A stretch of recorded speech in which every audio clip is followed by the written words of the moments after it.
Here we are all about facts, not fears, and providing information to keep you and your loved ones safe. And may I add empathy, because today's going to be a hard day. This week's going to be hard, so let's have some empathy for each other. Well, I have empathy for this woman because she's working harder than anyone I know. Dr. Payal Kohli. Cool, pubescent crack in my voice. She joins us live again to answer your questions about the coronavirus. How are you, Dr. Kohli? Hi, Tori. How are you? I'm alone, but I miss you. I miss you too. I know. I miss the rest of the guys too. Totally. It's weird, but we're going to do it for social distancing. Now, Brenda writes in, now that we have to make our own masks, Dr. Kohli, what is the best material to use?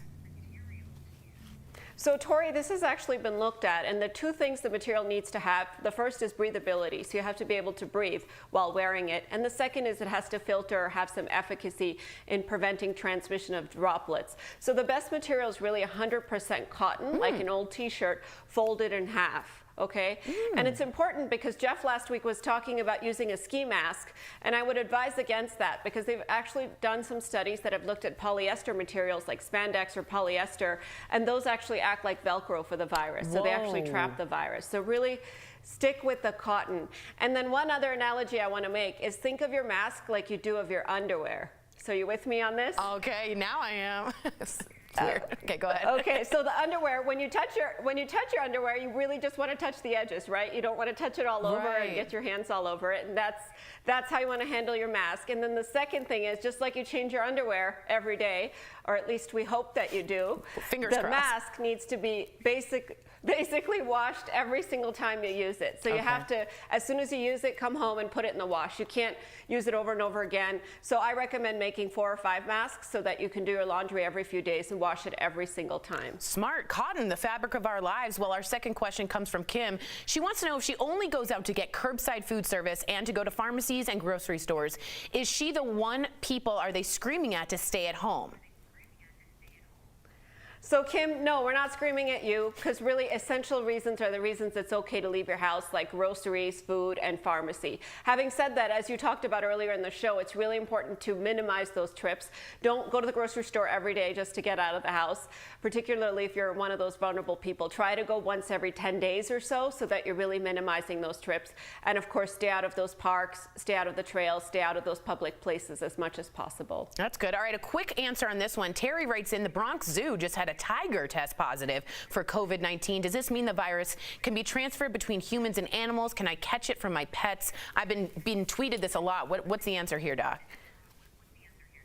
The answer is that there has been a Chinese study that has shown transmission from human to animals, particularly cats are thought to be susceptible. Wow. There have also been reports of dogs in Hong Kong that have caught it. So be real careful around your pets because this is all new.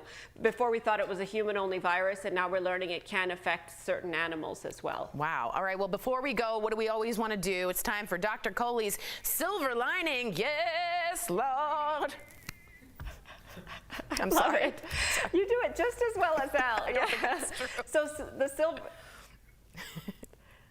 the silver lining today is actually I read a new trial that they're starting on vaccine that gave me a lot of hope. And so this is the BCG vaccine, which has been around since 1921, almost 100 years. It's been used for tuberculosis, but they're thinking that it might actually have some efficacy against coronavirus because it revs up and boosts your immune system to actually fight other viruses as well. So the great thing about this vaccine, it's safe. We've had it around for 100 years. It's really cheap. It costs pennies to give to people. And if it works, we'll have it within a few months rather than having to wait a whole year like we will for the other vaccine. That's incredible good news. And it's also great to know that just the scientists are stepping it up to make this as fast as possible. We're not waiting 2-3 years. This is really good to hear.